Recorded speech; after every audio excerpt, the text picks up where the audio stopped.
Tumsifu Yesu Kristo. Uhuru wa Yesu. Mola yaseba tuitikie wote Yesu.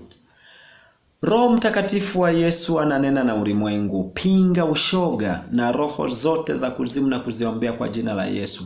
Lakini pinga roboti aliyeingia duniani kwa kisingizio cha kukua kwa sayansi na teknolojia. Ni sanamu huyo. Kwanza tuanze na sala ya ufalme wa Yesu inayotoka katika kitabu cha Mathayo sura ya 6 mstari wa 9 hadi wa 13. Baba yetu uliye mbinguni, jina lako litukuzwe, ufalme wako uje, mapenzi yako yatimizwe hapa duniani kama huko mbinguni. Utupe leo riziki yetu, utusamee deni zetu kama sisi nasi tuwasamee wadeni wetu, na usitutie majaribuni, lakini utuokoe na yule muovu, kwa kuwa ufalme ni wako na nguvu na utukufu hata milele. Amina. Kama kujiunga na chaneli hii ya ufalme wa Yesu ni leo, ni vyema sana kufuatilia vipindi vya nyuma, utabarikiwa sana. Leo tutajifunza siri 2 za Yesu Kristo zinazotoka katika kitabu cha Warumi sura ya 14. Tutaanza na siri ya kwanza.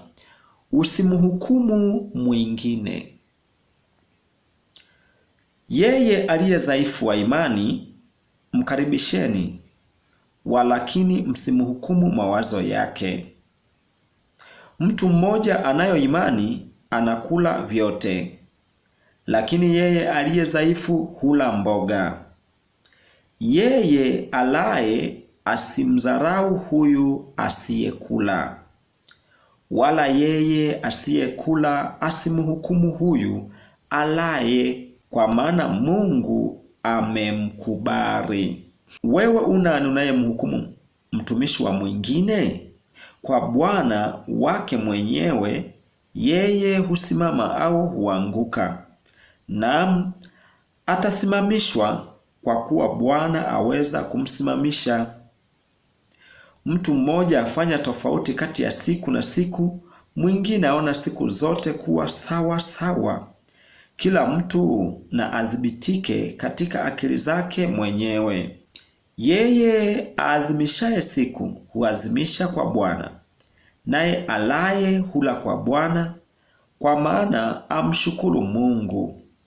Tena asiyekula hali kwa Bwana, naye pia amshukuru Mungu.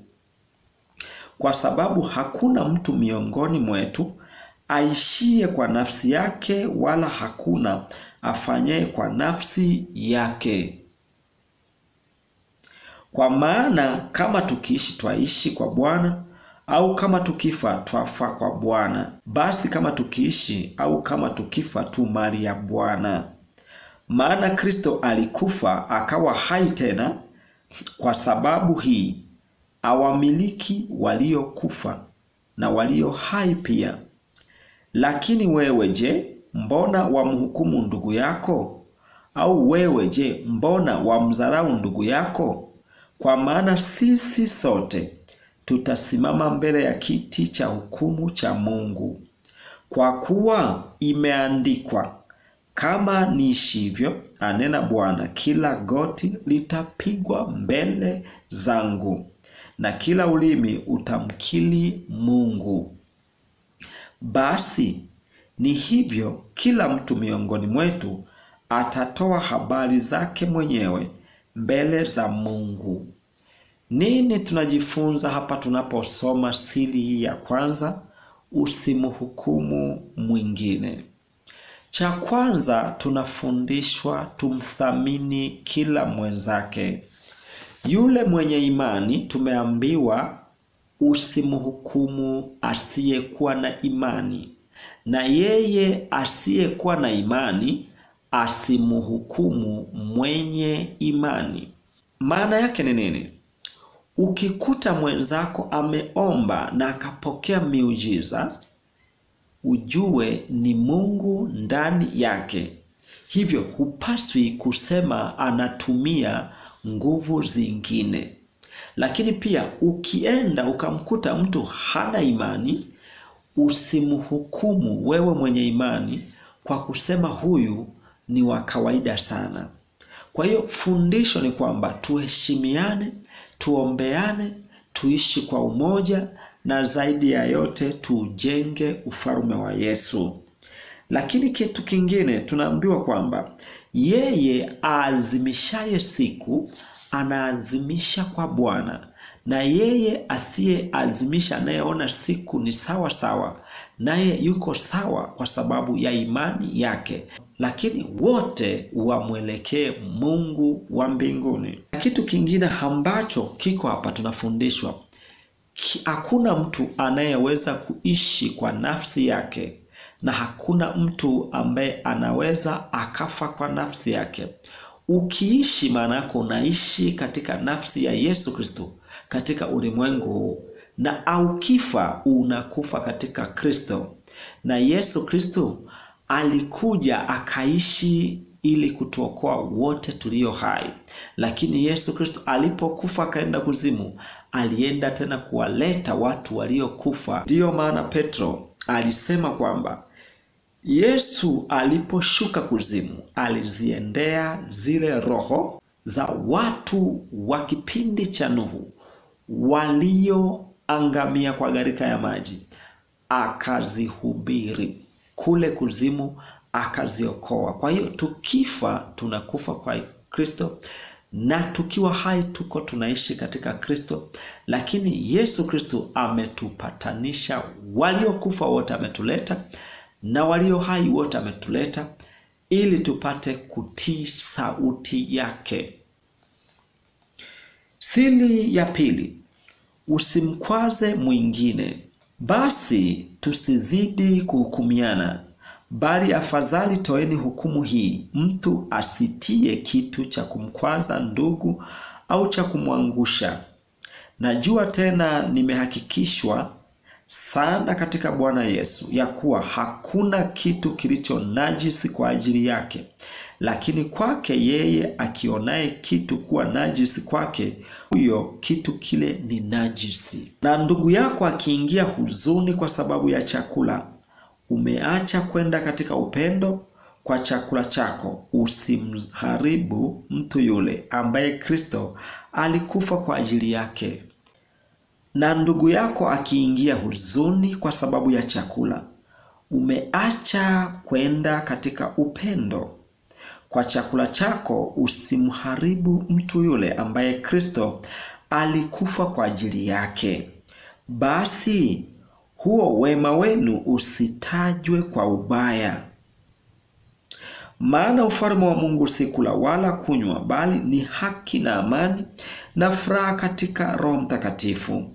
Kwa kuwa yeye amtumikiaye Kristo katika mambo hayo humpendeza Mungu, tena hukubaliwa na wanadamu. Basi kama ni hivyo, na mfuate mambo ya amani na mambo yafaayo kwa kujengana. Kwa ajili ya chakula usiharibu kazi ya Mungu. Kweli vyote ni safi, bali ni vibaya kwa mtu alaye na kujikwaza. Ni vyema kutokula nyama wala kunywa divai wala kutenda neno lolote ambalo kwa hilo ndugu yako hukwazwa. Ile imani ulionayo uwe nayo nafsini mwako mbele za Mungu. Heri mtu yule asiyejihukumu nafsi yake katika neno lile analolikubali. Lakini aliye na shaka, kama akila, amehukumiwa kuwa ana hatia, kwa maana hakula kwa imani, na kila tendo lisilotoka katika imani ni dhambi. Nini tunajifunza hapa? Kwamba usimkwaze mwingine. Cha kwanza kabisa hapa Paulo alizungumzia siri iliyopo kwenye kitu najisi.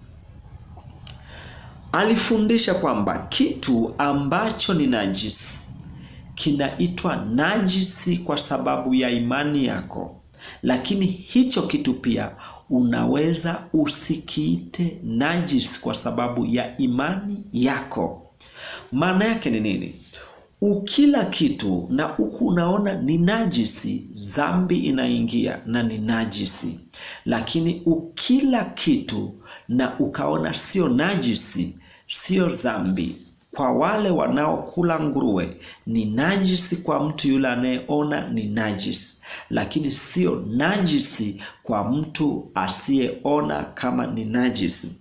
Lakini bado Paulo akazidi kuzungumza kuhusu pia chakula. Chakula vyote ni safi, lakini kila mtu alaye chakula akihisi sio safi ni dhambi. Bado Paulo alifundisha, akaeleza namna ya kutojihukumu jambo lolote. Usipojihukumu kwa jambo lolote ambalo unaliona hili linampa sifa Mungu, sio dhambi. Lakini ukiona ni dhambi, na dhambi inafanyika. Na bado akaja akasisitiza kwamba na kila jambo ukilifanya pasipo imani, yani kwa mashaka, ni dhambi. Je, wewe kuna mangapi umeyafanya mambo ukawa na mashaka na ukashindwa kuamini kama yatatimia? Ni dhambi. Hivyo Yesu Kristo kupitia neno hili anatuambia tusogee mbele zake kwa toba kila wakati, na sala aliiachia, sala ya Baba yetu, ili tujitakase, kwa sababu kila kitu ukikifanya kwa hofu ni dhambi, na kila kitu ukikiona ni najisi na nafsi yako ikaakili ni najisi, lakini ukiona sio najisi, sio dhambi. Asanteni kwa kunisikiliza. Mungu ibariki Tanzania, Mungu ibariki Afrika, Mungu ibariki dunia yote na mataifa yote duniani. Amina.